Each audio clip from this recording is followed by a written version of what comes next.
Assalamualaikum warahmatullahi taala wabarakatuh.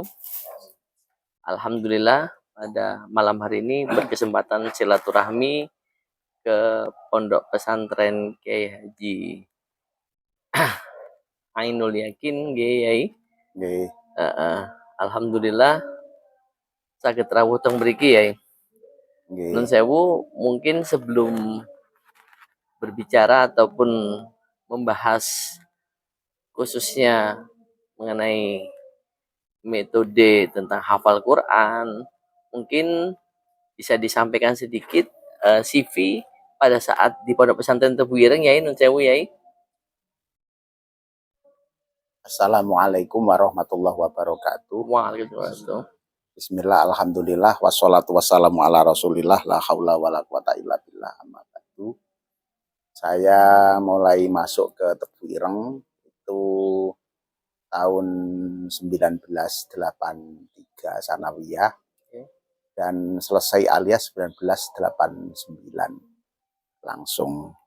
Dan dulu masuk Tebu Ireng itu ujiannya itu susah, tes masuknya pun juga susah. Dan dari susah itulah menjadi suatu kebanggaan dan lembaga yang bergengsi pada waktu itu. Namun saya ini tergorong oleh orang nekat. Saya kalau sekolah ini di bidang pembiayaan itu sangat lemah, dari ekonomi lemah, sehingga minta dispensasi itu. Berkat doa orang tua, Allah memberikan kemudahan di banyak hal, sehingga saya bisa menyelesaikan program studi sanawiyah tamat, aliyah juga tamat, kemudian menghafal Al-Quran juga tamat. Semua itu berkat doa orang tua, sehingga Allah memberikan banyak hal. Susah itu pasti, tapi di balik susah itu ada kemudahan yang indah. Teman-teman yang belajarnya tidak pernah susah ketika memangku sebuah amanat dari Gusti Allah, terjadi kebingungan, terjadi kekaru-karuan, dikarenakan tidak pernah mendapatkan pengalaman susah. Namun dari susah yang diberikan di depan oleh Allah, ini adalah menabung pengalaman, menabung ilmu, dan menabung kekuatan mental juga spiritual. Ketika saya belajar, saya ini golongan otaknya dedel. Nah, kalau mengandalkan kemampuan otak kita, ya kita jelas gak mampu. Oleh karena itu saya banyak sowan kepada kiai, yang saya tanyakan di syarat rawi itu dobitam, baca sekali langsung hafal. Semua orang saya tanya, loh itu dekat dengan Rasulullah. Nah kalau kita ini meskipun dalam kurun waktunya jauh, apakah tidak bisa dekat dengan Rasulullah? Nah dari situ banyak orang yang memberi ijazah. Ijazah itu berat-berat itu. Saya tawar, ngasih ijazah itu jangan yang berat-berat, jangan yang susah. Jawabnya energo. Iya, seperti halnya saya pernah ketemu orang Madura, aslinya orang Watugaluh, sebelah barat keras itu, sebagai translator. Ada tamunya dari Cina, dari Jepang, dari Belanda, dari Melbourne, juga dari Perancis, itu bisa banyak bahasa itu. Saya tanya gimana cara belajarnya. Oh, cara belajarnya ya memang ini dikawal oleh hatif katanya. Lah untuk mendapatkan hatif itu gimana? Saya tanya gitu. Wes tak kasih ijazah. Kalau mau yo lakonono, gak yo serungokno aja. Disuruh paling tidak 40 hari jamaah ini menangi takbiratul ikhrami imam. Yang kedua, setiap hari menghatamkan Quran. Takbiratul ikhrami imam ya insya Allah bisa. Kemudian menghatamkan Quran insya Allah bisa dalam waktu 40 hari. Kemudian layak kulu illa min kasbil yadi. Itu ya insya Allah saya usahakan bisa. Tapi yang berikutnya tidak boleh menipu meskipun binatang. Wah ini yang nggak bisa.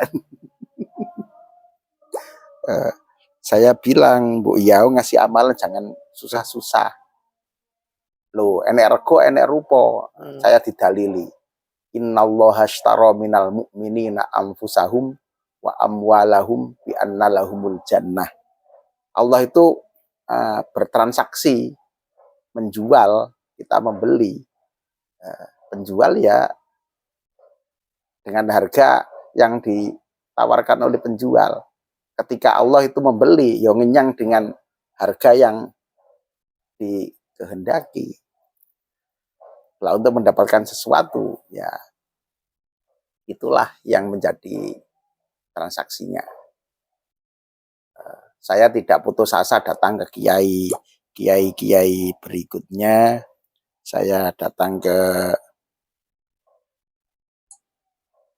untuk tahajud yang kita jalani ini adalah ijazah dari Syekh Hamid Al-Habsyi.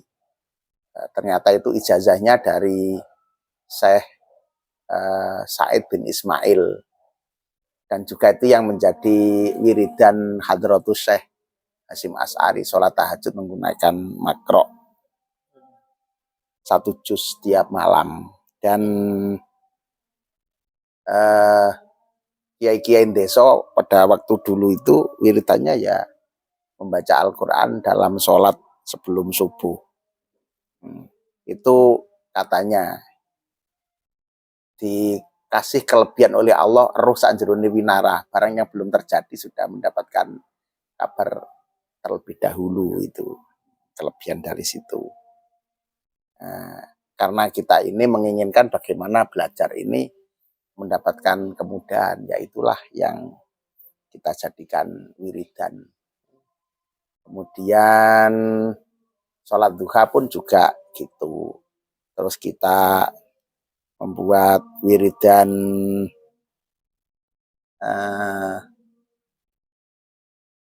murokobah.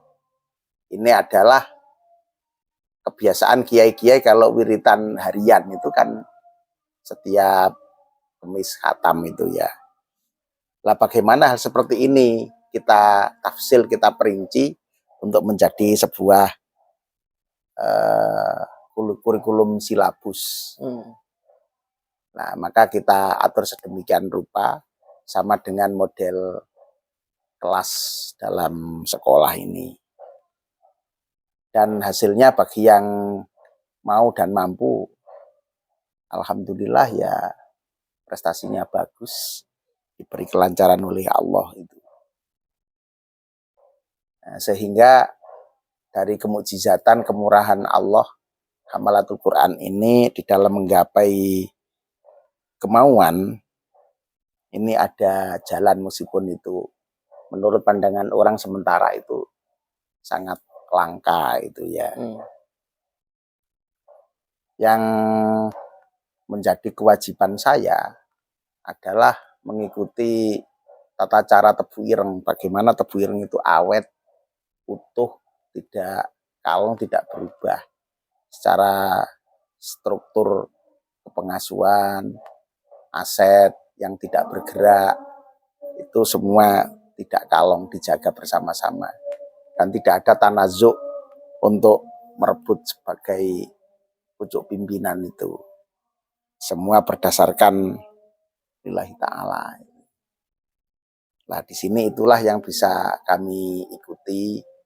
Saya tata setahap demi setahap bagaimana kita ini menjadikan barang ini milik Allah dan dijaga oleh Allah, dan Jogoroto, Jogoroko, dan Jogorosonya ini dihandle langsung oleh Allah sehingga aman sampai masa akhir zaman itu. Itulah harapan kami. Oleh karena itu Hamalatul Quran menjaga aurat-aurat kiai-kiai dulu yang meninggalkan tinggalan berupa adabiyah, berupa kaidah-kaidah yang tersirat. Namun tugas kita adalah membuat suratan-suratan yang bisa dibaca dan diikuti oleh banyak pihak. Hal-hal yang ada pada kita ini sebenarnya itu dalam isyaratun nah itu sangat mendalam. Namun di antara kita ini jarang yang mau paham. Oleh karena itu di sini anak-anak itu kita ambil spesifik di program Wadil Quran adalah usul fikih, mengetahui klausul, mengetahui asal usul. Nah, tadi ketika saya sampaikan pas sambutan itu di kitab Sarful Anam, proses lamarannya Said Abdullah dengan Siti Aminah itu kan apakah ritual yang dijalankan, langkah-langkah apakah yang dijalankan, itu diterjemahkan oleh orang Indonesia, tahapan-tahapan dari lamaran sampai ketentuan, terus sampai ketika hamil, sampai lahir, itu ritual apa yang ada di Darun Nadwah itu. Tapi orang-orang Wairumina mengatakan itu tabarrujal jahiliyah itu. Kenapa kita tidak apresiasi dan mengaplikasikan, padahal itu kan telah diijabahi oleh Allah, lahir seorang nabi akhir zaman, khairul anbiya, Nabi Muhammad itu ya.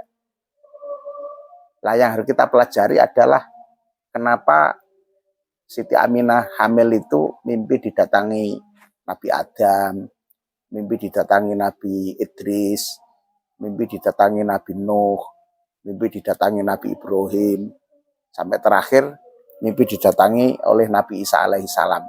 Qad hamalti khairul anbiya wal mursalin itu.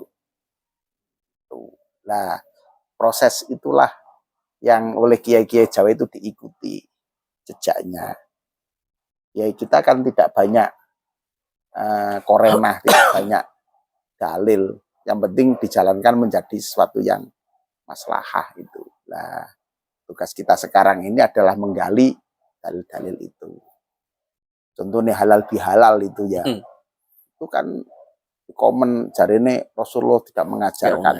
Padahal itu jelas Al-Quran di penutup surat Yusuf itu. Laqad kana fi qasasihim ibratul liulil albab. Maka na haditsa yuftaro walakin tasdiqal ladzi baina yadayhi wa tafsila kulli syai' wa hudaw wa rahmatal liqaumi yu'minun. Surat Yusuf itu kan isinya halal bihalal, boleh halaleng, boleh ridane. Ending terakhirnya Nabi Yusuf yang dianiaya, yang dicemplung no sumur, dibuat, mengatakan apa? Qala saufa astaghfir. Qalu ya abana astaghfir lana dzunubana inna kunna khotiin. Nabi Yusuf juga mengucapkan mohon maaf kepada orang tuanya, mengaku salah. Karena apa? Dipeseni jangan cerita ngimpi kamu, tapi Nabi Yusuf ya tidak mengikuti himbauan orang tuanya, cerita, akhirnya apa? Dicemplungkan sumur. Jadi itu Nabi Yusuf semuanya itu minta maaf, tidak merasa benar. Meskipun Nabi Yusuf itu seorang perdana menteri, gelarnya Al-Aziz, Waliullah itu ya. Tapi kepada orang tuanya yang diminta dengar fatwanya, didengar nasihatnya adalah orang tuanya Nabi Yakub alaihissalam. Inilah orang Kiai Jawa itu halusnya di situ. Bagaimanapun orang tua, ya tetap orang tua. Meskipun kita sebagai raja, sebagai apa, tidak bisa menggeser posisi orang tua. Karena sababul maulud itu. Kita diberi nama Ismul Maulud itu adalah doa. Kemudian Ismul Kunya adalah profesi, ismul alqab karena prestasi. Kan itu. Nah, oleh karena itu, karena profesi Nabi Muhammad ini yang sangat hebat, sangat banyak, maka ada Asmaul Rusul itu berjumlah berapa? 313 ya. Toha sallallahu alaihi wasallam, Waliullah sallallahu alaihi wasallam, Al-Mukhtar sallallahu alaihi wasallam, Alimullah sallallahu alaihi wasallam, dan jumlahnya itu sebanyak 313. Nenek wong tahlilan la ilaha illallah Muhammadun waliul, jangan diseneni. Karena itu salah satu Asmaul Rusul itu. Orang yang mah itu kan nggak tahu ngaji kitab apa itu Dalailul Khairat itu ya. Saya kira ini yang bisa saya sampaikan. Saya bukan penceramah, jadi bisa ngidabiyah ini. Semoga ngidabiyah manfaat. Assalamualaikum warahmatullahi wabarakatuh. Waalaikumsalam warahmatullahi wabarakatuh.